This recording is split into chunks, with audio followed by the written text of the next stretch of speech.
I always do a little extra. I always go the extra inch. I spent the first 5 years daily contemplating quitting. Discipline will fail.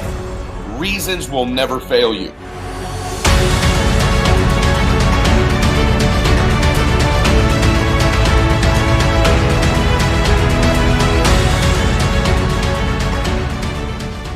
What do I need to do and become in order to hit that next thing? Okay. That Not only are all achievers doing that, but all happy people do that. In other words, here's how we know you're perfect now. You've produced the external life you have, so you are perfect for that life right now. You are all you need to be right now. But if you want a different life, an improved life, a growing life, right, an increased life, this version of you is inferior to get to that place.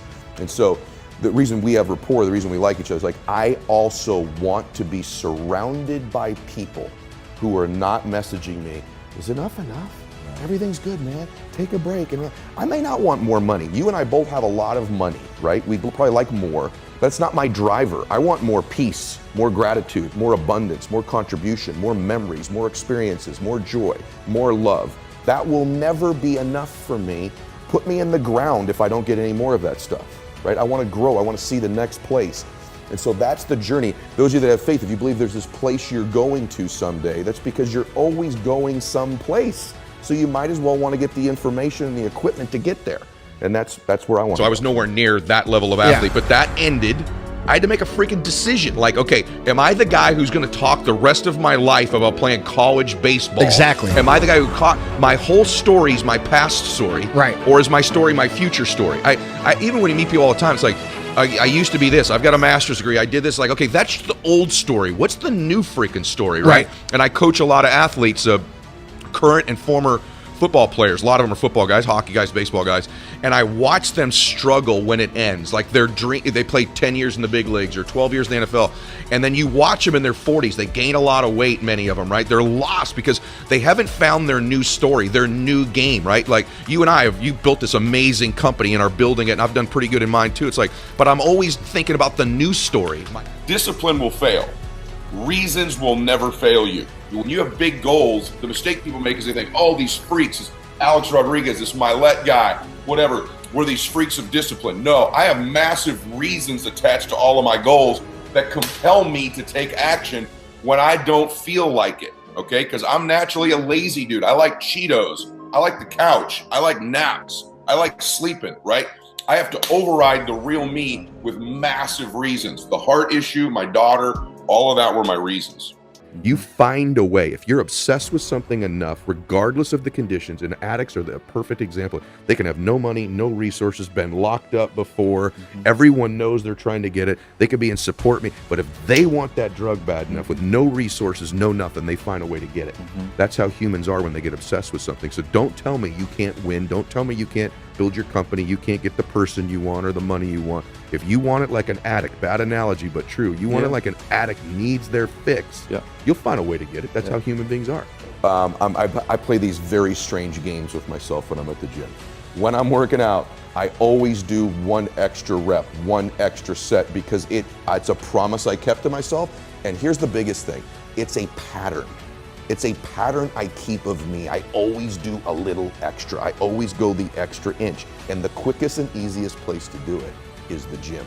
You have to figure out what type you are. Like two things move people. Both move you, but one's more dominant. So like pain or pleasure. Right. So does gaining pleasure move you more than avoiding pain, or does avoiding pain move you more than gaining? They'll both motivate you, but most people one are is going wired to be one or the other. For me, it's avoiding pain. Yeah. If you want to get me fit, you don't tell me how great I look. You go, you're a fat ass, right? Me like, too. I see some fat on my abs. Yeah. I'm like, ugh, right? I want to avoid the discomfort of that. And so that's a mechanism I leverage on myself every single chance I get. And here's how you do it when you're successful.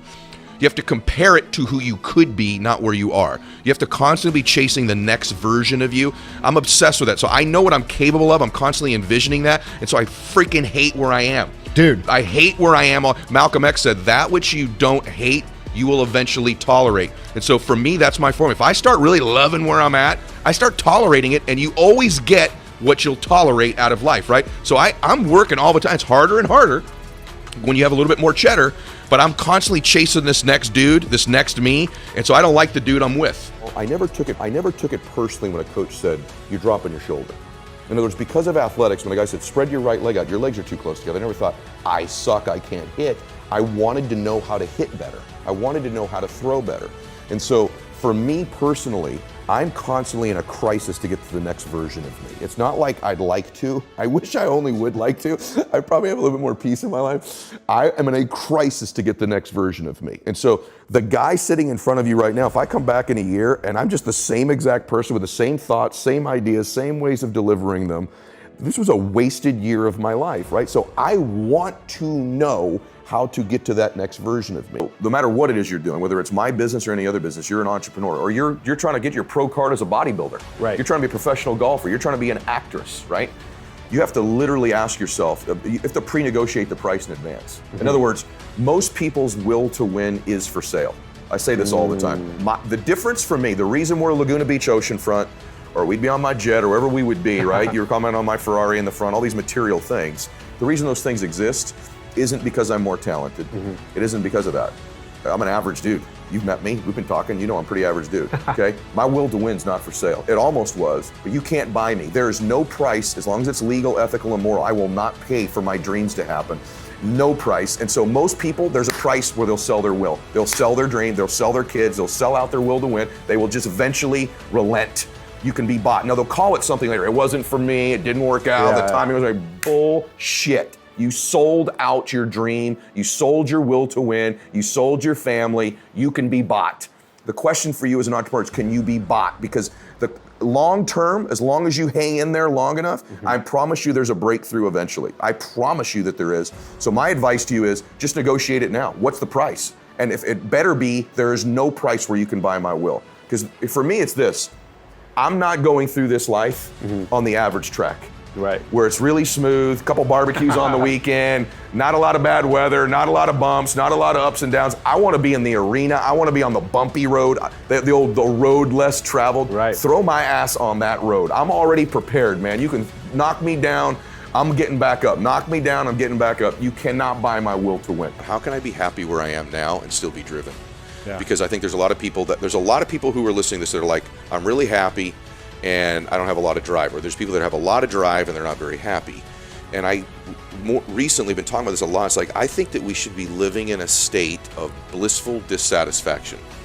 And what I mean by that is that you can actually be in complete bliss and happiness now and still have drive and desire and be dissatisfied. In other words, people think, well, if I'm dissatisfied, I'm not happy. Not true at all.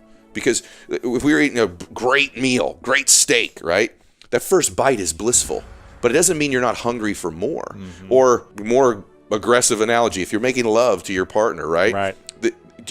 Are you only satisfied? Are you only enjoying it at the very end? Or is it a blissful experience as you're waiting to be satisfied, right? So, right. So the point is that there's a way in life, and you can live in your life in blissful dissatisfaction. I do.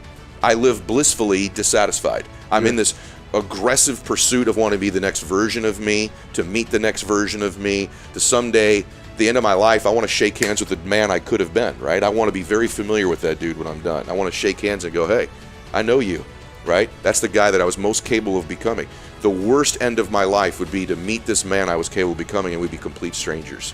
Who's that guy, right? I want to have been always in pursuit of that man. If you're a woman, that woman. But I want to enjoy getting there. Yeah. And so I want to be in a state of bliss, but dissatisfied simultaneously. And not enough people ask me how to do that and can I do that? That's the one thing I would say. Got it. See, in your life, you're going to get what you tolerate. Stop tolerating for these people who have believed in you all your life, an inferior life for you. Stop allowing God to bless you and give you all this giftedness and opportunity and settle and tolerate less. For those babies that are sitting here with you, your children and grandchildren, stop being willing to tolerate less for them. Don't tolerate it anymore. Yeah, you got to give it your best, but it starts making a decision that this is over. I don't tolerate this life anymore. Pretty good's not good enough for my family. Pretty good's not good enough for my grandmother. Pretty good's not good enough for my grandpa, my parents, my future children. Pretty good ain't going to get it done for this family. Now, I hope you hear them whispering to you, he's right. You can do this. You're great. You're special. You were born for a reason. I hope you can feel that. Life's going to give you ultimately what you'll fight for. Hey guys, thanks for sticking around. If you'd like more, click the videos right here. They're exactly what you need to see next. And if you're new here, hit subscribe and become a part of the Max Out community. And tell me what you think about the videos in the comments below. I read all of them every week, and I select winners that get all kinds of prizes, gear, coaching calls with me. Make a comment.